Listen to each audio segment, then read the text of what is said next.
An ode to jungle combat. You think you can escape from reality.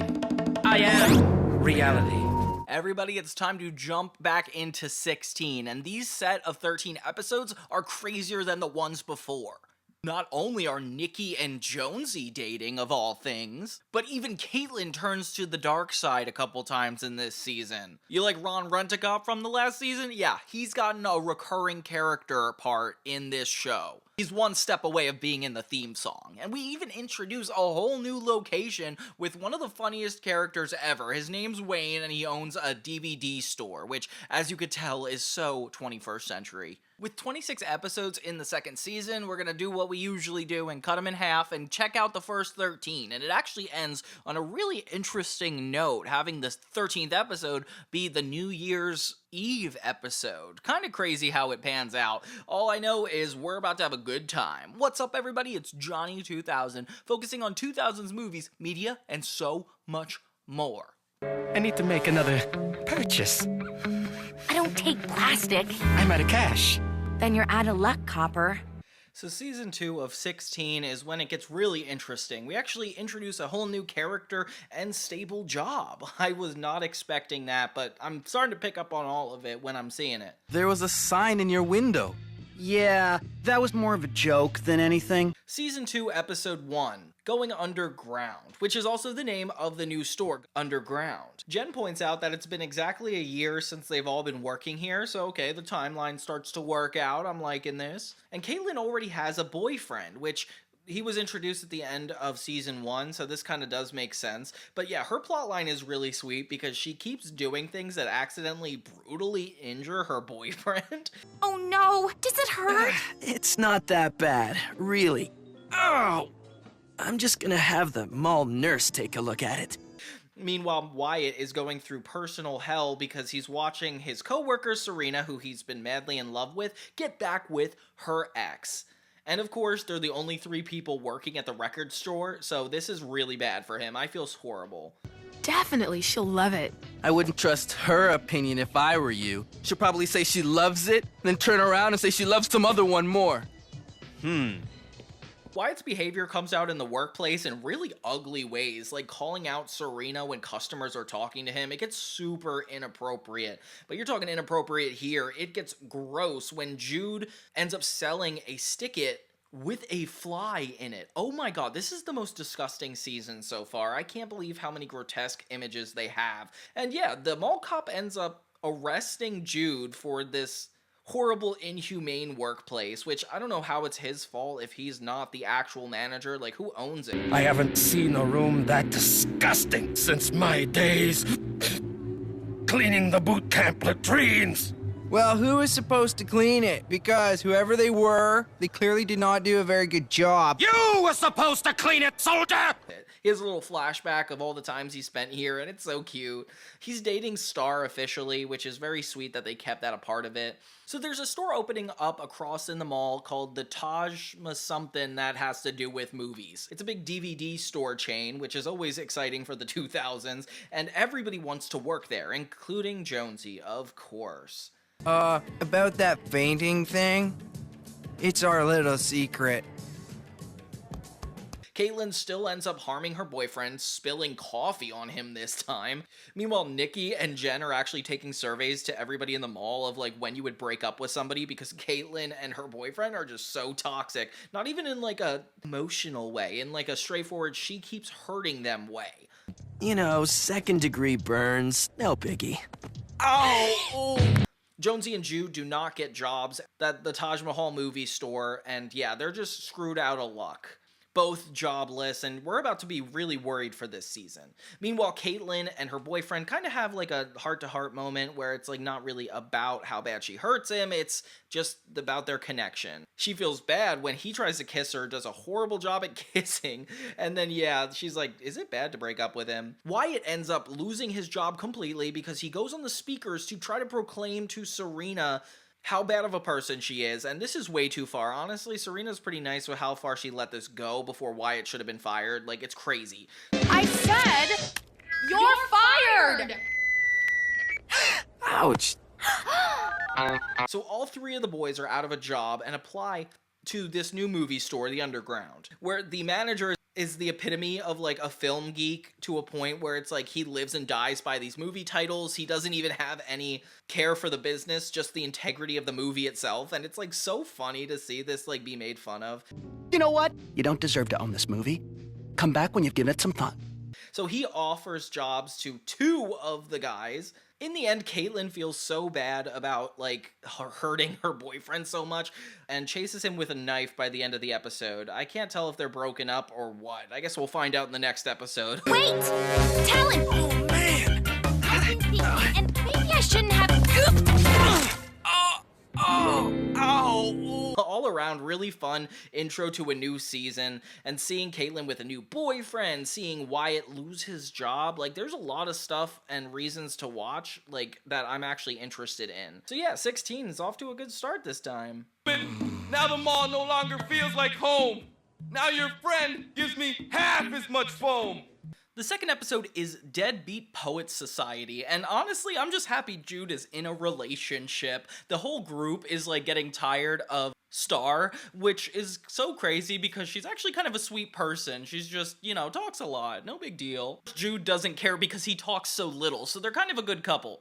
This episode is where Wyatt goes way too far, so he's still stressed out about this whole Serena situation. They're not together, and she's back with Chad, which I understand, but he's got so much pent-up resentment that it's almost dangerous, and everybody in the group reminds him that. 3-pointer.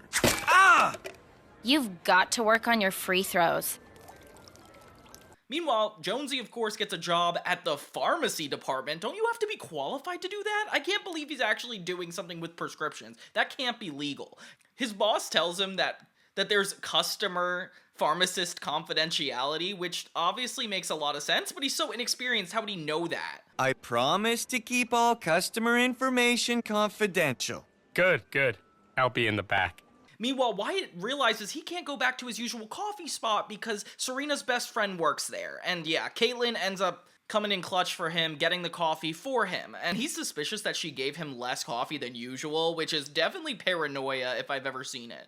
Meanwhile, Jen has her consistent boyfriend, which is so cool that they're keeping the continuity with this. It's like her co-worker, and she notices that he's looking at other girls. Uh-oh. And yeah, she gets super jealous right away, which I did not take her for the jealous type, but it's really funny seeing her be that. No, I like blondes. So you were flirting with her? No, I help. So Jude notices how bad Wyatt's been acting, especially at his new job now that he doesn't work at the store anymore. And he asks Star to help Wyatt, which is actually so funny. So Star introduces him to this underground poet society, which apparently Coach Halder goes to as well. I'm surprised which characters are doing these things, but then again, they might just be reusing assets. I don't know. Defense! Thank you. So he finds a lot of strength in doing his poetry, which is actually really sweet. I love that it's not like an after-school program, that it's at the mall, which I couldn't imagine they actually did. If you guys have seen a mall that hosts after-school clubs, please let me know. So Wyatt's in a better mood and everybody's suspicious because he's never happy-go-lucky. That is off for Wyatt. So Caitlin and Jen decide to put on wigs and follow him to where he's going. They learn that his stand-up poetry, and of course they're pretty judgmental about it, with all the group laughing at him. He just wants to do this on his own. When the group confronts him about it, he's just it's pretty healthy to want to do something on your own outside of your friends, and of course he's insecure because they're pretty judgmental in this scenario. So Jen decides to keep wearing the blonde wig that she disguised herself in, and her boyfriend thought it was real, so now she's like, oh, now I have to keep up the lie. And it's how long would you have to keep this up, Jen? I don't know if you should do this. So the group makes a pact that they're gonna go to Wyatt's stand-up, but they have to make sure they're not laughing. Oh my gosh, this is such a thing you would go through as a teenager. I can see my friend groups judging my stand-up poetry for sure. So they head out to this event, and of course they have to keep things to themselves, but it's hard because everything they say is ridiculous. Do what you're told, soldier, or the machine breaks down. We break down! They end up laughing about something completely different, and of course Wyatt is angry and walks away. It reminds me of that other time he was like performing songs about them, and this one's just a lot more interesting because it's Wyatt's emotions. Like, I'd be mad if my friends just laughed at me like that. So Jonesy notices that Jen's boyfriend buys tampons, which would be kind of a red flag considering he might be cheating on her. Later we find out that that's not the case and that Jen is just being paranoid, and Jonesy gets fired because he gave up the confidentiality clause of his job, which I can't believe even exists. I can't believe he was even able to do this job to begin with. All around a really fun episode, and I like that we even got to see their new boss, Wayne, get to do poetry. Fluid like the water, man. The water in the pool, man. I'd dive in, but I'd probably drown because my dad never taught me to swim, man. Like, it's just such a fun outlet, and it's just so creative for Wyatt. He always gets the creative plot lines. At least this one isn't him embarrassing himself and getting himself fired. Like, at least he's going in a little bit of an upward trajectory. And Star's got some points in my eyes, because it's really thoughtful to take your boyfriend's best friend and help him get out of a funk. Like, that's a really good character right there. Why are you polluting my office, scum? So episode 3 of season 2 of 16 is called Career Day. Finally, the real pressures of being a teenager coming up, having to be an adult. We start off with a cold open that's kind of funny. It's Jonesy using the loudspeaker that belongs to the mall. And of course, he's approached quickly by Ron Rent-A-Cop, where he is forbidden from coming back in. This is such a funny start to the episode. It doesn't even have to do with Career Day. I don't know where they're going with this. I hold in my hand the results of our high school aptitude test, dude. Tick-tock, dude. So as you know, when we have these like aptitude tests, it always starts out with the main characters figuring out what they're gonna be and how they avoid the expectations. They did this on The Sweet Life of Zack and Cody, and that's the first thing I could think of. So Jude is told he's gonna be a spokesmodel. Jen is told she's going to be a snowboard shop owner, which is actually really exciting for her. Caitlin's told she's going to be a travel writer, which, okay, cool. She hasn't been doing well in English, but that's fine. Wyatt's going to be a food critic, which he already critiques Caitlin for her lemonade, which is so funny. And Nikki's going to be a sales associate, which is the job she has already. Oh my god, I would be angry too, Nikki. That is so not cool. It's okay. These tests aren't 100% accurate. Maybe it won't be so bad. I'm gonna be a travel writer. What? Jonesy decides not to read his, and he's just like, I do not want to be depressed about this, which is actually a really fair point. But the rest of the group reads it, and we don't get to find out what it is, so I'm curious about this the whole time. This feels more like a Nikki episode because she's the most stressed about her role, which is actually exciting. And he's critiquing customers for like this one specific movie they need to be watching. We get an interesting B-plot. We see the character Wayne, who is just this really disrespectful film critic guy. Do you have any spine at all? You know what? You make me sad. You're banned from the store. Get out. Out! I'm being banned for not complaining? That Wayne is one moody dude. Dude. No kidding. We've got to watch. And even tells Wyatt to keep an eye on this VHS tape that is super rare, and if ever got into the wrong hands, they'd be fired, screwed, I don't know, they'd just be out of luck. Of course, that means Jude immediately has to give it to his girlfriend, Star, to rent. Oh my gosh, we're in trouble. You're gonna make Star one happy little lady. So everybody has their own reaction to this career advice. Like, Jen becomes more laid back at work. Nikki starts to have nightmare-fueled dreams where she's going to die at the khaki barn, which is fair, totally. And Caitlin is more of a poser than anything. She does not know what to write. Jude gets the attraction of the sushi guy who wants to use Jude as his spokesmodel. Kind of crazy because Jude is clearly not the ethnicity that would be represented in that culture. Really just dress him up as a fish. When Wyatt realizes that they ruined Wayne's tape, then they're like in for some deep trouble. They try to figure out a way to get a new copy and replace it just in time. But I've been thinking of myself as more of a spokesmodel dude these days. Ah, sports model! In the end, Wyatt thinks he saved the day, but he gave this tape to Star as well, and she taped over it. Oh my gosh, they're screwed in every department pretty much. Jonesy has an interesting plot. He basically distracts the security guard from coming into his office by using the intercom to send him off on different missions all throughout the episode, and it's so funny. Security, witnesses have spotted a kid peeing in the main fountain. Security, please report to the food court for puke spillage. Security, there's a couple making out in the photo booth. he ends up getting caught by the end, and when we finally get to figure out his career, we learn it's like a floral designer, and yeah, that's not that big of a deal. Nikki learns to accept that she may not know how she'll feel at this future job, and to kind of like be content with whatever it is. Jen realizes that she shouldn't be super confident and give up on life right now. It's all about, like, avoiding trying to see in the future too much and ruining yourself. Like, it's definitely the perfect teenage story for these characters. Maybe Nikki's right. Maybe I am shallow. Ooh, the new espadrilles are in.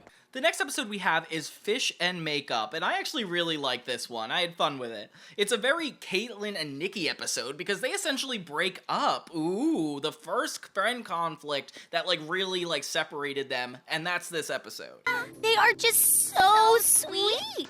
Ugh, sweet like vomit. So we start off this episode seeing Caitlin and her new boyfriend, and they are just getting really annoying together. Like, they're so mushy-gushy, and even the khaki barn employees are like, that's so sweet. Nikki is getting super fed up with how much she's talking about her boyfriend, which is kind of an insecurity because she knows that her and Jonesy have not been connecting super well, so, like, of course she is against commitment. They try to get advice from Wayne about a movie, and of course he's, like, super critical about it. I don't know why he's so serious. So whatever you want. No, not whatever you want.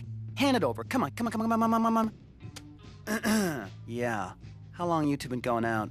Jude has a pet fish in this episode, and that's his entire plot line, but it does actually wrap into the plot pretty well. We see how annoying Caitlin really is about her boyfriend as the group is getting more and more irritated the whole time. And it's really hard to tell somebody who has like a new relationship to stop talking, but honestly, it does get kind of overwhelming. If you guys have ever had a friend that like would not stop talking about something outside of the friend group, like it's a buzzkill energy sometimes, and it's going so far. Nikki, of course, is the most upset about it. I don't want to listen to your stupid stories because I'm not your real friend. In fact, we're not friends at all. And, of course, the one to speak up, which is so hard for the rest of the group to do. I feel like that's a normal group dynamic. Like, one person is, like, not afraid to be honest, and that's the one who, like, gets the worst rep. Caitlin even calls out Jonesy and her situation, which is not cool as a friend, especially since they're still working on it. Come on, Caitlin, not nice. Why? Because I don't have a boyfriend who helps me pick out pink sweaters? Did you just call me your boyfriend? So, yeah, they fully break up, and that's when the friend group, like, is not sure what to do. Like, Caitlin starts talking to Jen, and it's, like, no big deal, and, like, assuming that none of them are friends with Nikki anymore, which does not really align with what Jen thinks is appropriate. And then, of course, Nikki calls them, also confused. They make plans for the same night with, like, 30 minutes apart, and of course, they try to do both so they don't get either of them mad. Ugh. It's like this whole breakup scenario with the friends, like, they're trying to take custody of who is gonna get the group, which is kind of sad when you think about it. It seemed like you're in a rush. We're going to a movie. Oh, who is? Jonesy and Wyatt. It's a boys' night. Jonesy gets a new job trying out perfume on people, and I can't believe how many times he's hit on this mother. This is so inappropriate. So I asked hot women, all women, if they'd like to try our new fragrance. Got it.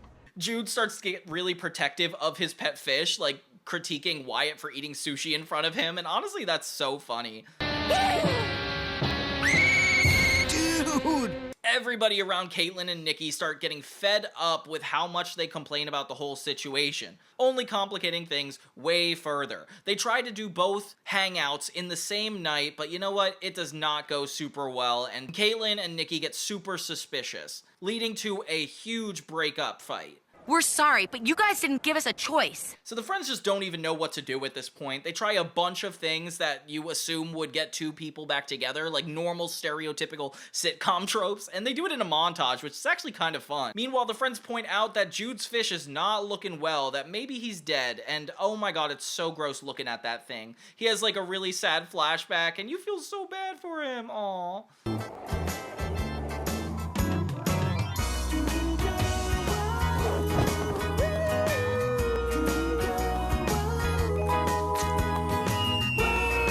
Later, we learn that Jude is heartbroken, and it is horrible to see him so broken up. Like, this is the worst we've probably ever seen Jude. Of course, the perfect opportunity to invite Caitlin and Nikki into the same room is for this fish's funeral. I like that they didn't come in with the intentions to force them back together, but Caitlin and Nikki kind of make up organically as they're standing over the toilet.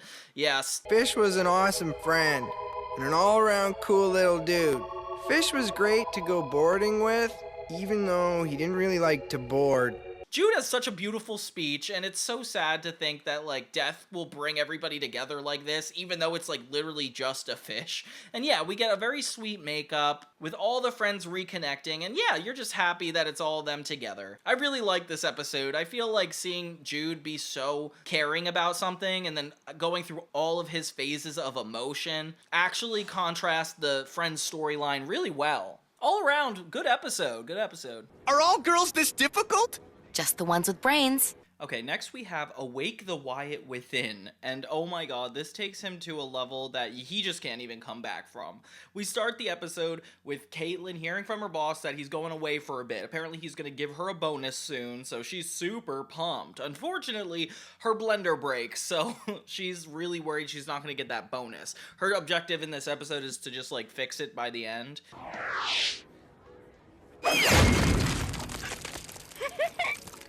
That's an interesting technique. Meanwhile, Jen and her boyfriend, who also works at the sports store with her, are looking for a movie, with Wayne actually pointing out exactly how long they've been together. It's so creepy, but this guy's kind of like the guru of movies, not just a film nerd. There you go. Now watch this a couple times and see if you don't feel better. You can rise above this. And yeah, you could see his skills everywhere. Wyatt is almost jealous because he wants a recommendation for him and Serena. Yeah, he's still hung up on this Serena girl, despite the fact she fired him publicly and embarrassingly. Coach Halder starts going hard on Jen at work by making her do push-ups every time she's supposedly flirting, which isn't really fair because her boyfriend never gets punished for it. Which is so sexist because he's a guy, so obviously he doesn't feel the need to bother him about it. Hey, wanna hang with my friends? Masterson, give me another 50! Pronto! Meanwhile, Wyatt tries to ask Wayne for his advice, but he will not help employees. Kind of a random law that I guess we don't really know why he has it, and I don't think we learn later, so I guess it's kind of pointless. So Wayne asks Jude to give Wyatt this specific movie, and Wyatt's job is to watch it and see if it'll bring him and Serena back together, the same way it helps his other customers. Meanwhile, Jonesy and Nikki start to deal with some relationship issues, as Jonesy's like, you should try wearing that outfit that girl's wearing. You'd look really good in a dress like that. Oh, so what I'm wearing isn't nice enough for you? Now that we're, like, dating, it's okay for you to tell me what to wear? Nice. Hey, wait! I was giving you a compliment! Bad move, boy.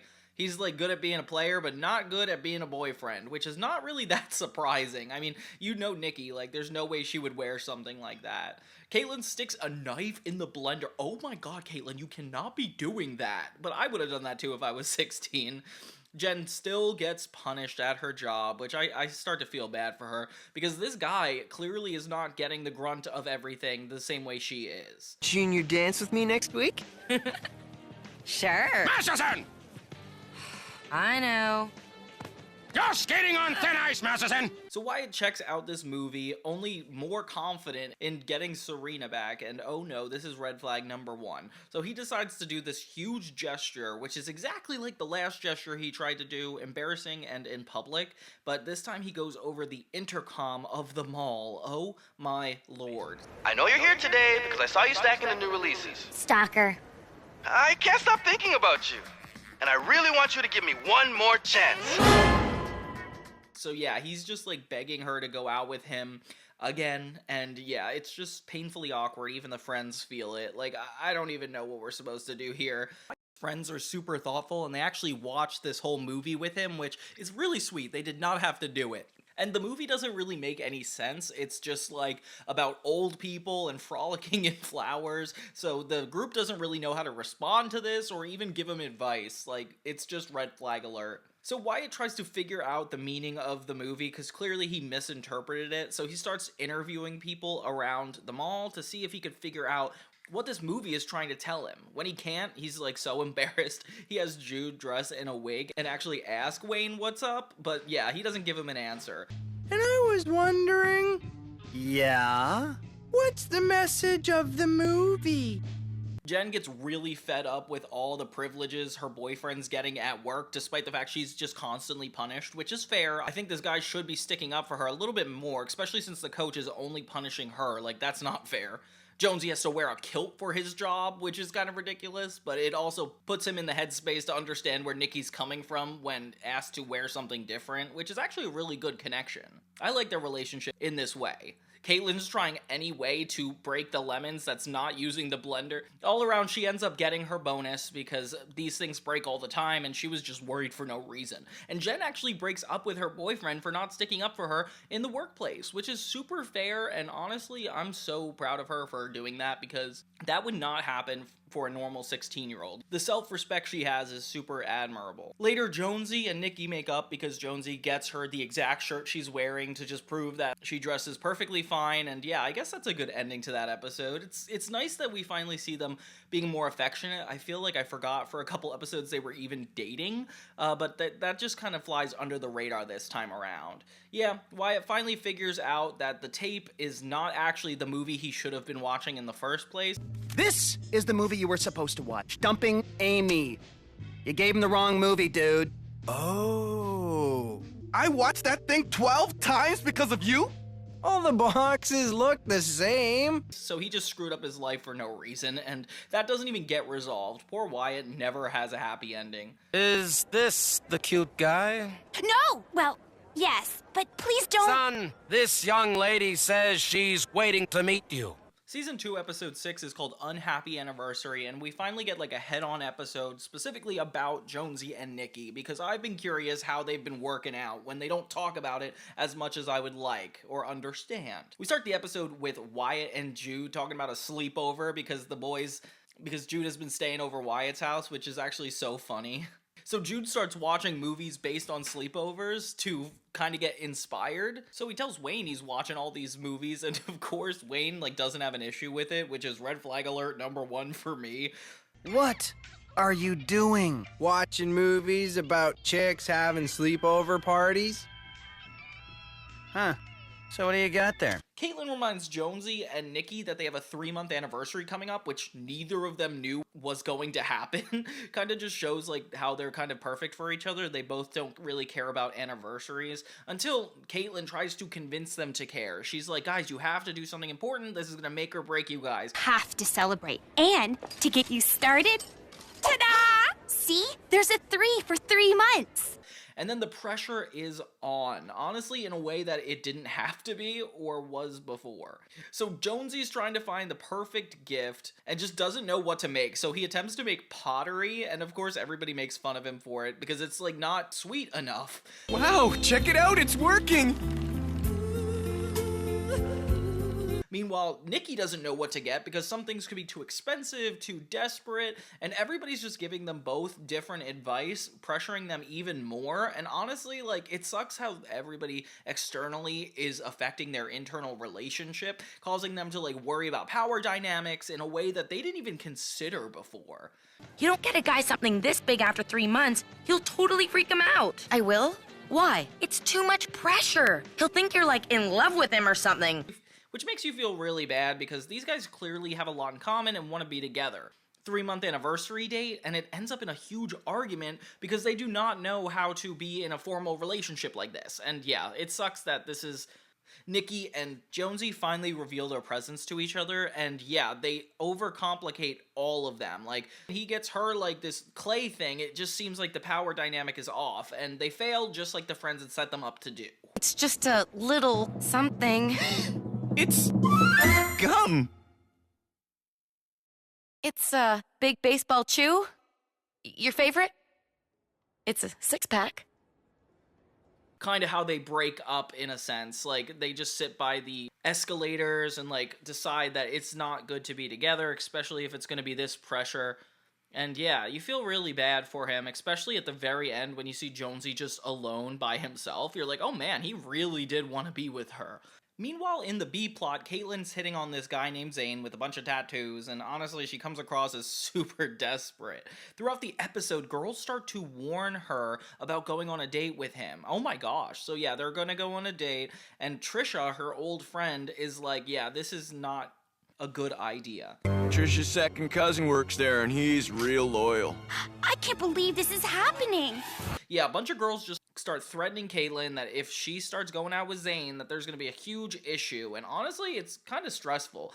Trisha starts to show up at all the places Caitlyn and Zayn are at, like the sushi place, and then starts putting flyers everywhere. It's kind of insane how far this goes. Meanwhile, the main plot, Jude and Wyatt become extra close after all these sleepovers, following all the rules that the sleepovers have, and honestly, it's so funny, because they're just like female sleepovers they're getting advice from. Like, it doesn't even make sense. Trisha gives a little bit of backstory on why she feels the way she does, but Caitlyn doesn't listen, she just goes ahead anyway, which is kind of on her, like, let her fail if she needs to. Caitlyn ends up in a full-on fight with Trish at the water fountain because of this whole Zayn issue, making it even more stressful for both of them. All around, this episode is just a lot of fun. I feel like the plotline with Caitlyn trying to keep up with Zayn despite Trisha is really relevant, like girls fighting against one another. Jude and Wyatt were just strictly comedic relief, which is good because Wyatt needs a break from Serena at all costs. And yeah, this was just a fun episode. It just sucks that, like, Nikki and Jonesy had to break up for, like, probably bad reasons anyway. The group should feel bad about themselves for this one. Nikki ran headfirst into a stop sign in front of the whole school.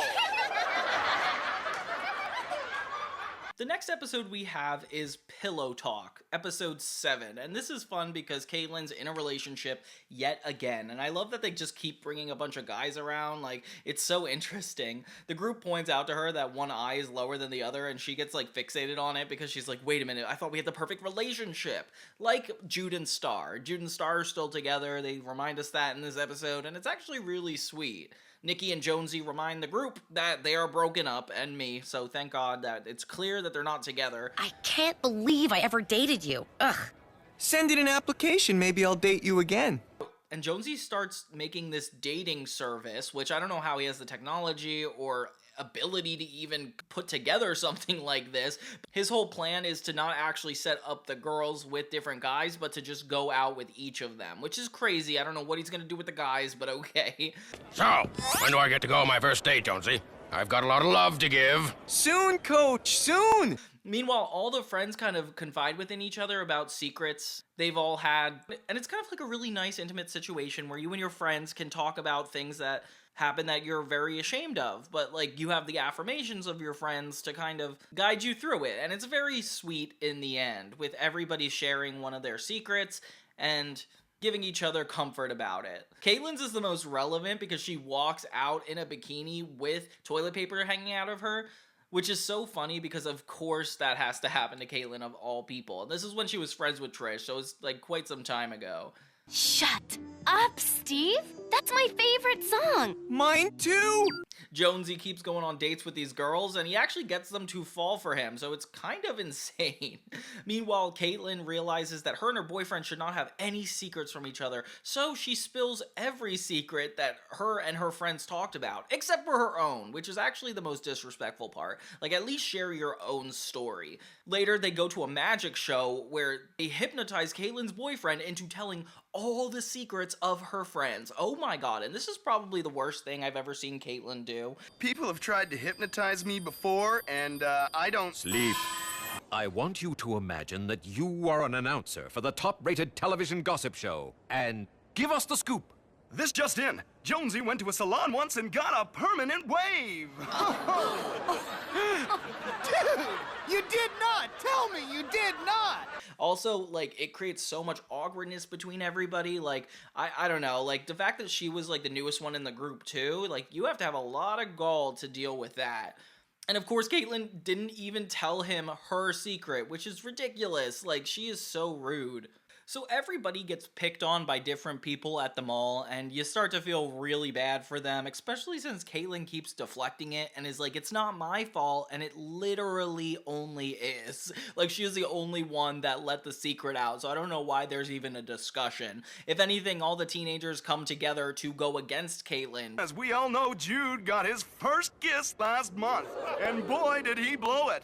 He barfed in his girlfriend's mouth! Yuck! Which you actually feel pretty bad about, except for the fact she gave away her secret to a random person. Like, that's a big deal. So the friends end up taking Trish under their wing to try to get access to her most embarrassing secrets. They even have a video of Caitlyn with the toilet paper on her. So they bring her boyfriend to see it to make everything fair, having him like laugh and walk out. And she is just so embarrassed, but like it has to be fair. Caitlyn starts trashing everybody about their embarrassing moments. Best friends don't email toilet paper videos! Nice try. Okay, look, I know you guys think those stories are totally embarrassing, but they're really not that bad. Take Wyatt. So he built a creepy shrine to a girl. It shows how capable of loving someone he is. And it just feels like an attempt to save herself from embarrassment, but really she's like giving them a pep talk and starts to be confident within herself too. And yeah, the friends are trying to send it to everybody in school, which doesn't really feel like a friend thing to do, but then again, you know, like this friend group would be out of sorts if she could just get away with doing all that. So they end up accidentally putting her embarrassing video on the Jumbotron, and of course, it is just horribly embarrassing. But her and her boyfriend don't break up. Oh, yep, they do. They break up. But that's okay, because if you're willing to break up with somebody for that reason, you shouldn't be dating anyway. It's just all around a bad episode for Caitlyn, because this guy she barely dated at all just happened to have all these secrets and also be gone by the end of the episode, so really she couldn't trust him all this time. Jonesy's dates do not end up well when all the girls team up and take him down, so it's just kind of funny how karma comes back for him. And yeah, at least Caitlyn does get an even trade for what she's done. Connor broke up with me. Who's Connor? My boyfriend. When did you get a boyfriend? The next episode is Season 2, Episode 8, In a Retail Wonderland.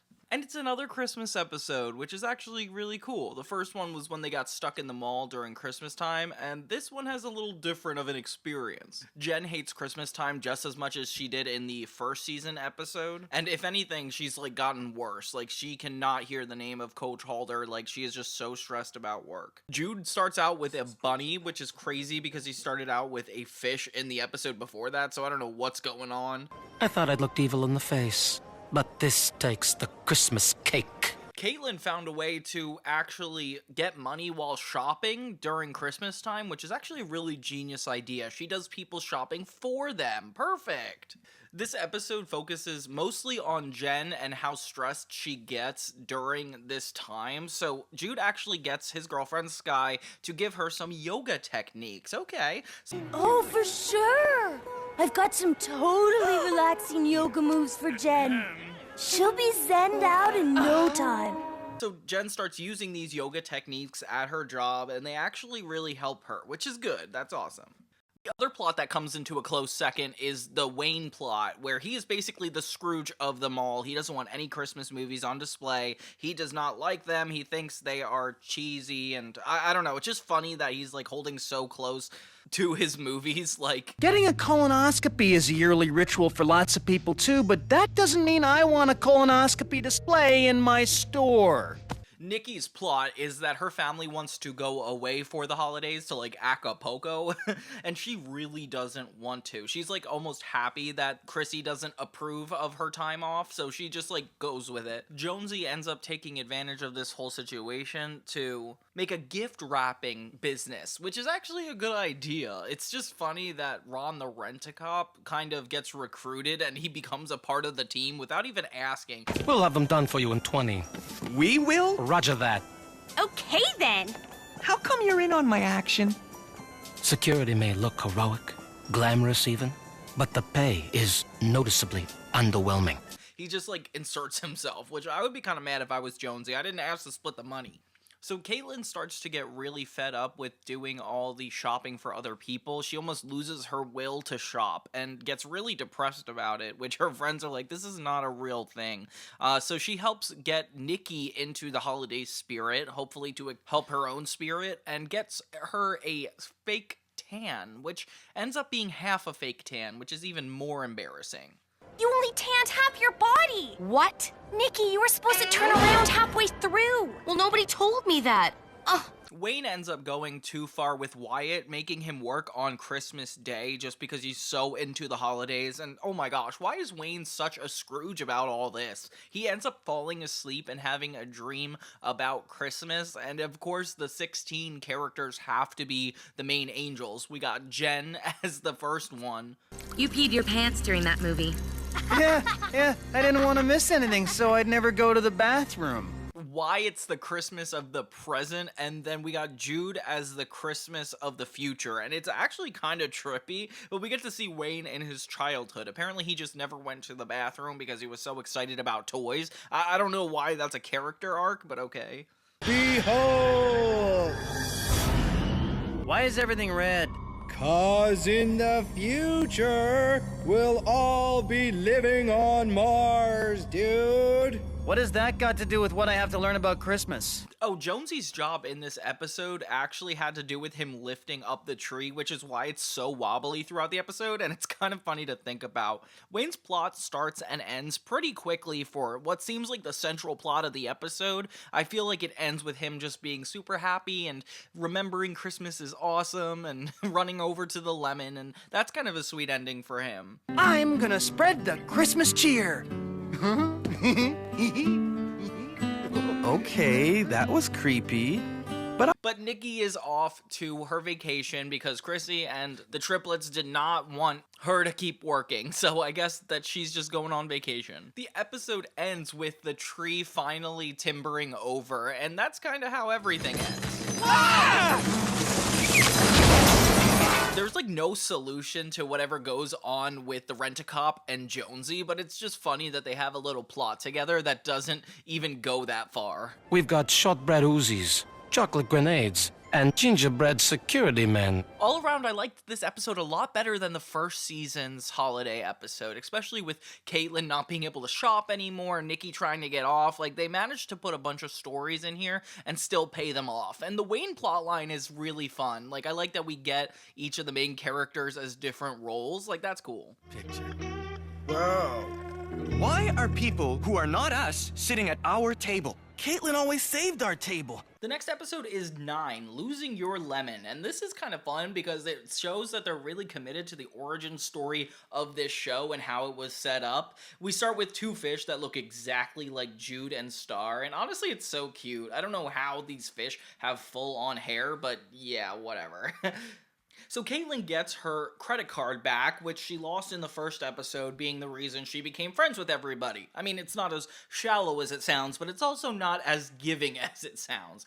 So she gets out of her shift early to go do some shopping the way she used to. And of course, this is triggering for everybody else because they're like, are you sure you want to just go shopping? Forget about all your hard work? And yeah, so she just goes out to do it, and we're worried about this. It's time for an intervention. No can do. We'd have to hand in our guy badges if we did that. What are guy badges? Can't tell you, you're not a guy. Gee, it's such a drag we don't get to be guys. In the B-plot, we have more of a Jude and Jonesy storyline. Jonesy got a job at the information desk, you know, the job where you point to where the stores are just to help people get there. It's such a basic job, but maybe he can handle it.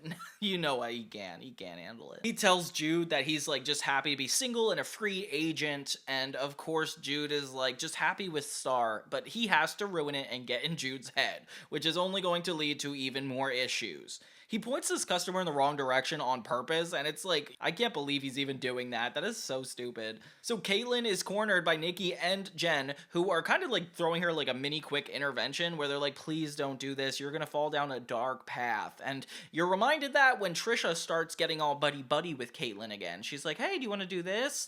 All the stuff they used to do. And then we get a full-on shopping spree with the two spending as much as possible. And it feels exactly the way it did in the first minute of the pilot, where she is reverted back to her true self. And you feel really bad because you're she's come such a long way. And even when Jen sees her with Trish, they feel horrible. Caitlin tries to act like she's going to give it up, even giving Jen the credit card back, but you know she has another one. I didn't realize how, but Star and Jude make their fish do this full-on show for the audience.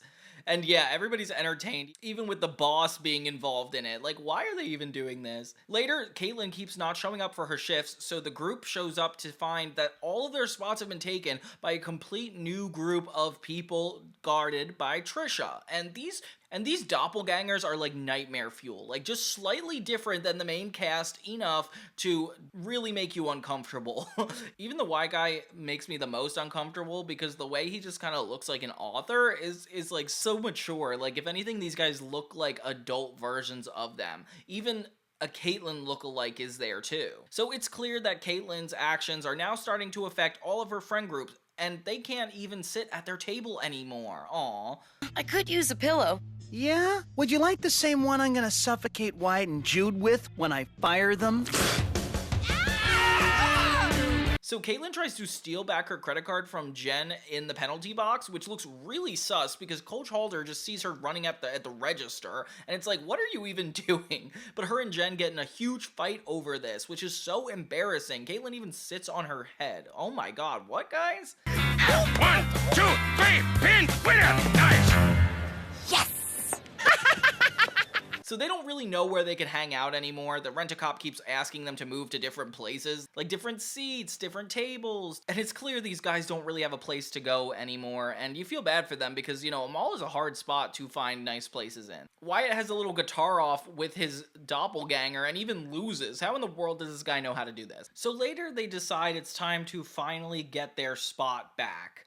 They get Caitlyn on their side, and hopefully she's gonna come through this time. Jude offers to do a vacant stare-off with one of Trisha's lackeys, and of course they have to have this guy and Jude look so much alike. This doesn't really feel that intense, like you don't even know what to do with it. But yeah, this is really important because Caitlyn really has a lot of making up to do if this is gonna be the case. Jonesy keeps trying to get Jude to want to be single again, and it doesn't work. Just shows how strong Jude is, and I like that he's like that committed to Star. It's very sweet. We get a conversation with Caitlyn and the new Lemon Girl, and it's clear that she still has the reins over this place. So once she takes over, it's easier for them to get their spot back. And it's really sweet by the end to see them all overcome this, and Caitlyn be able to make the right decision again, because obviously she was in a lot of trouble before. And hanging out with Trish is such a crazy regression of character growth. I like that they kind of remind you how important it is that she isn't just going around using a credit card everywhere. It definitely shows like hard work is necessary.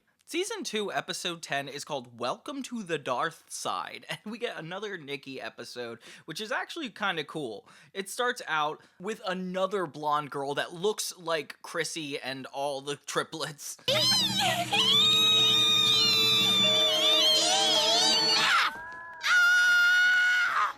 And this is Nikki's nightmare, like just having another employee that looks exactly like everybody else there. So she gets more and more fed up every day at this job. As you could remember, Darth in the Star Wars club, works in the electronics store, has a crush on Nikki, and that doesn't really go away. He shows up to the store, and Nikki is surprised he's not here to see her. He ends up talking to Chrissy, and turns out she's a part of the Star Wars club. Oh my.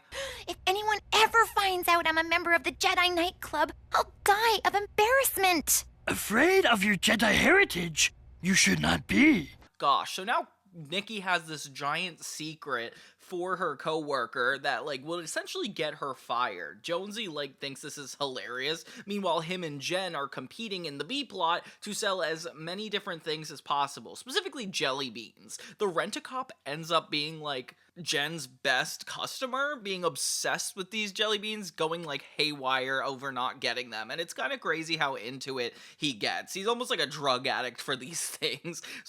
Those are the beans I had in my boyhood days. What's he doing?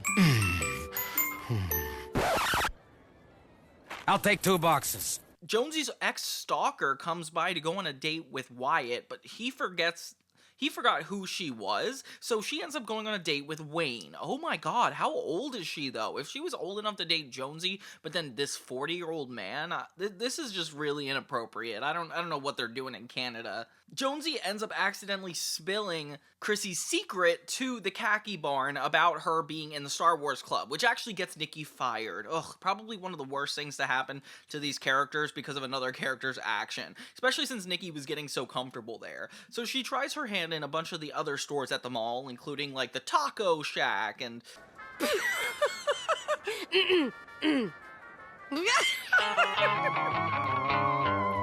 Everything just seems to be way worse than her current job, which is hard for me to believe. Like, I feel like she would be happy not to have that job, but whatever. When Ron Rent-A-Cop takes it way too far, Jen decides to stop selling to him. So he takes it legal and is like, well, then you can't sell here at all, and goes crazy. It's so funny to see him, like, go overboard with all this. Oh, Nikki ends up working for Darth, which is so creepy because he is just not a fun guy to be around. Let me put it in language that you'll understand. There's a better chance that Obi-Wan will join the Sith. I see. Nikki's uncomfortable because, of course, Darth keeps hitting on her at work, and she's like, maybe you should go out with the Taco Girl, because the Taco Girl clearly has a crush on him. So they give this guy a full-on makeover, and I want to say he looks better, but he looks like a child. I didn't realize he was this young, but it does make sense. Of course, the Taco Girl is uncomfortable with this. It's not who he truly is, so we have another one of those plot lines again. Put your cape back on. I love a man in a cape. They end up hitting it off because both of them like each other for who they are, and of course it has to come down to that.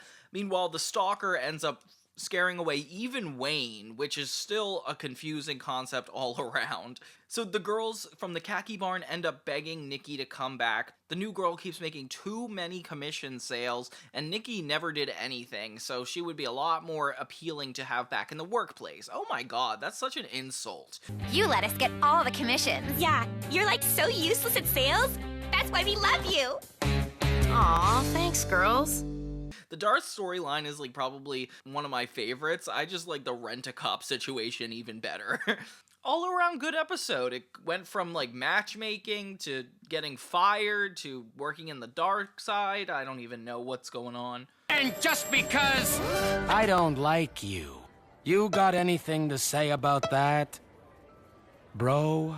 By far my favorite episode of the season is Season 2, Episode 11, The New Guy. And why? Because it follows Ron the Rent-A-Cop more than any other character, and I am so excited. It starts with a new hire that is working under Ron. He's going to be his assistant, and Ron is just super excited to be extra intense over everybody. I didn't realize how much surveillance he had over the 6 main characters because he is fixated on what they do with their lives. It's so funny to think that his life revolves around them. The point is, you serve a higher power. If you say so. I do say so. So he shows up and tries to like threaten them at their usual spot, saying that there's going to be more security from now on, and he's going to keep an extra eye on them. Okay.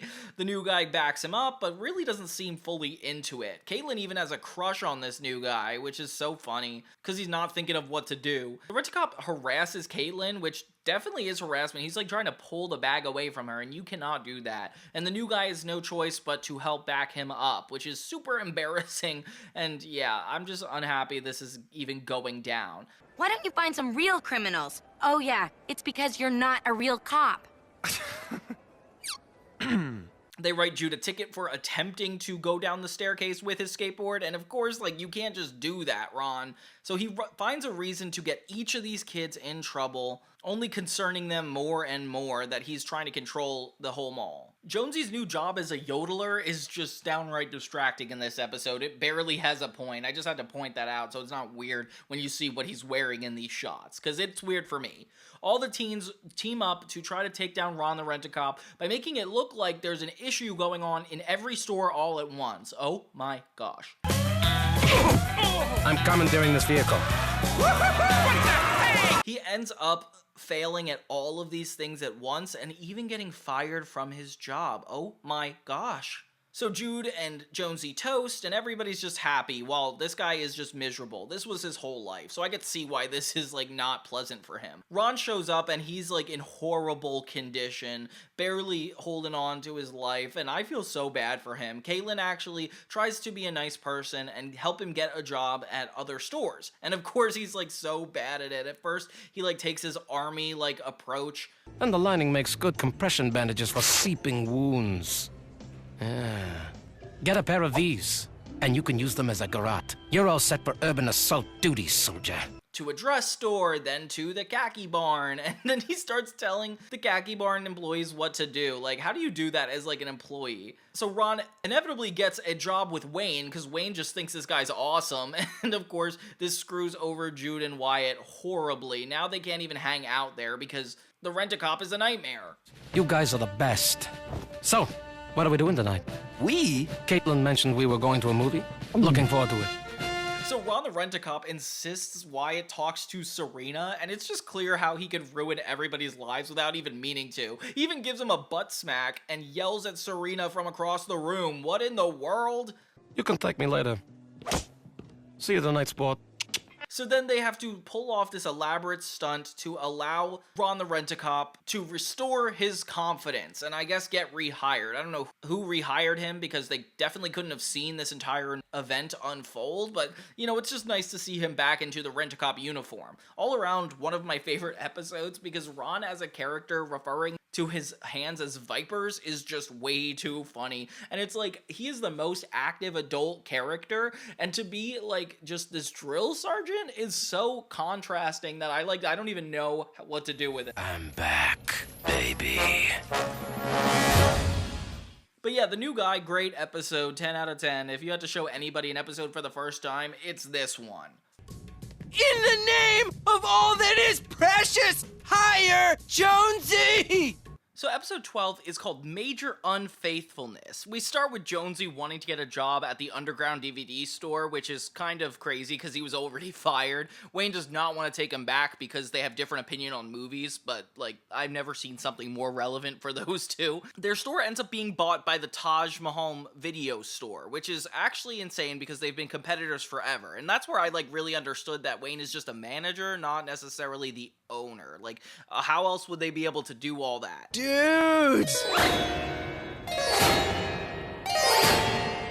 He didn't sell out to Taj Mahal Video. No way. He wouldn't do that to us. In the meantime, Caitlin ends up seeing a famous celebrity hair cutter, which I didn't even know people could be famous for cutting hair, but okay.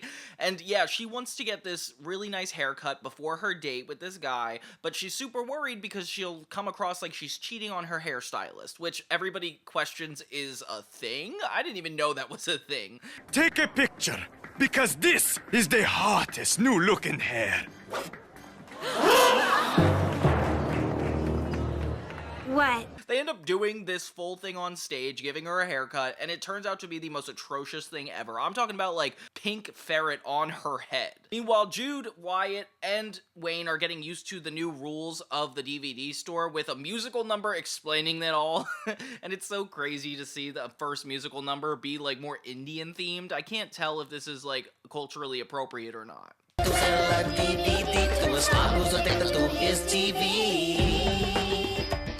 So the three decide to sabotage the Taj Home movies by actually doing bad with sales on purpose. Oh, okay. Meanwhile, Caitlin is just hiding from her date the entire episode because she's just so ashamed of her haircut. She keeps trying to change it, literally even going to an afro, and yeah, it does not get better from here on out. She's essentially screwed. Somebody even says to her date that she's not going on because she's cheating, which she's referring to her hairstylist, but he doesn't know that, so he cuts off the date. Do you think she's acting kind of weird lately? I feel like she's avoiding me. All I know is that she was feeling really guilty about cheating on some guy.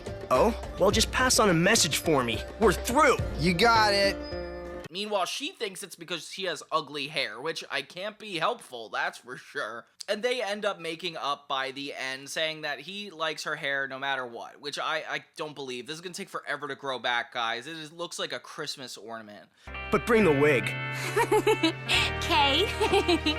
Wyatt, Wayne, and Jude are getting more fed up with another musical number. Oh my gosh. So they decide to call in the big guns and actually get Jonesy to help them not sell stuff, which is crazy that he's like skilled at that. So yeah, they get him on the team and they're finally able to sabotage the home media store and actually coming out on top, which is kind of surprising that it's like a positive ending. I feel like that was like a hard one to go for. It's working! No one's coming in! How do you like that spirit, huh? All around, really good episode. I'm glad that we got the underground back. Poor Wayne didn't want to give up his business. But this one was a lot of fun. I can't believe Caitlin talked about cheating on her stylist the whole episode, like, as if that was like a super common thing. Like, I've never heard of that before. My resolution? Not to be a doormat anymore. Not my department. Good one, dude. I resolved not to be home when my parents get the phone bill from our flight. I resolved to let you hide at my house. I resolved to find the remote in my room by next New Year's. I resolved not to get fired this year. Dude. The mid-season finale point is the 13th episode, since there's 26. It's called Midnight Madness, and this is actually a New Year's Eve episode, which I was excited to see. I don't see that in a lot of shows, so it's cool that they're doing it in this Canadian show. And this is another episode that I just genuinely feel bad for Jen about, because it pretty much wraps around this idea that they want to have a party for New Year's Eve, so they decide to convince Jen to do it at her house. What? It just so happens that Jen's mama and my papa are going out New Year's Eve, which designates Jen's house as Party Central. Jonesy is the one spearheading this because obviously their parents are together and he knows that they're not going to be there for New Year's Eve. So Jen pulls a bunch of strings for them to have an intimate friends-only experience this year, and everybody loves little intimate events like that. It's very sweet. Nikki is on the plane the whole time because she's headed back from vacation with her parents. One by one, each of the characters are tempted to pretty much back out of this Jen party despite how hard it was to get it going. Like, for example, Serena starts talking to Wyatt again, which is super disrespectful. Like, she is really playing with his heart at this point. Her and Chad got into a fight, so she just wants to hang out with Wyatt and talk about it. Oh my god. We didn't even watch it. We had a fight. Things aren't going well. This could wreck my whole New Year's Eve. Wayne is even, like, pointing this out from a distance. That's how you know something's up. Star's not around, so Jude is just in charge of getting the movies together, and that's, like, barely a plot, so let's just move on from that. One by one, they all start getting plans. Like, even Caitlin gets a call from the guy she likes, asking her to hang out that night. And of course she says yes, without even thinking about it. Next thing you know, Jen realizes that everybody else has plans for New Year's, despite the fact they begged her to use her house. Jonesy's trying to, like, plan a whole girls-only party, essentially, by getting everybody to go to Jen's house. And he even pretends to be another person's dad to make it seem like all the parties on New Year's Eve are canceled, so they'll have nowhere else to go, of course. Found out that he's been planning a wild party while we're away. Oh, Well, the party is canceled, and my good-for-nothing ex-son is grounded. Christo just got busted. We're stranded for New Year's Eve. But I did hear, about a party at Jen Masterson's house. I believe everyone's heading over there. The guy who likes Caitlin ends up seeing the book she made with all pictures of her and him, and he's like, this is definitely a stalker, and he runs away, which is actually really fair. I definitely think Caitlin is a red flag all around, but what can you do? Looks like... Look, I can't wait for tonight! I'm really not into clingy stalker chicks.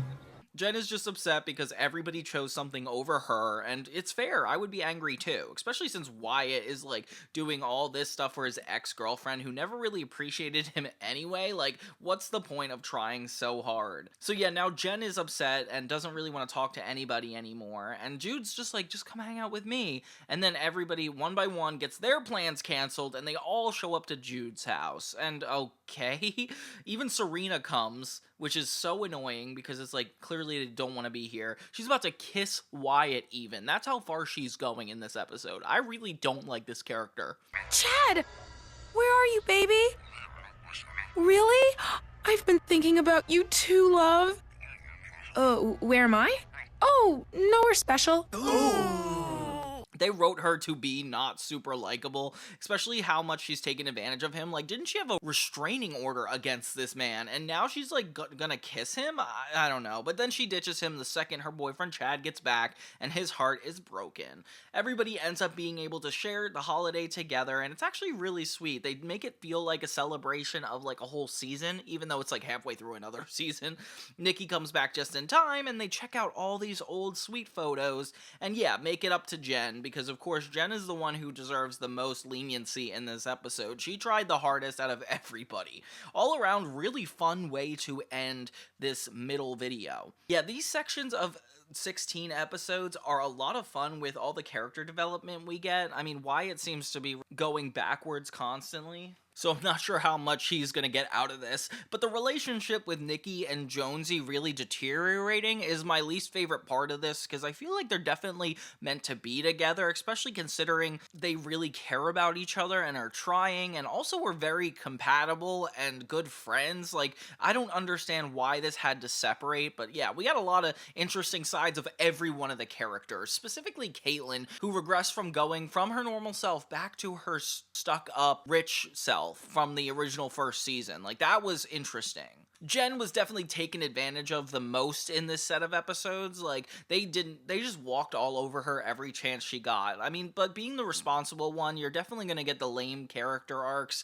If anything, she does a good job at still being funny, despite the fact that she has dealt with the worst cards so far. My favorite thing is the Rent-A-Cop storylines being more adamant. Like, I love this guy so much. He's not just like a joke anymore. He's like a lot of the plots. And it's so funny the way it progresses.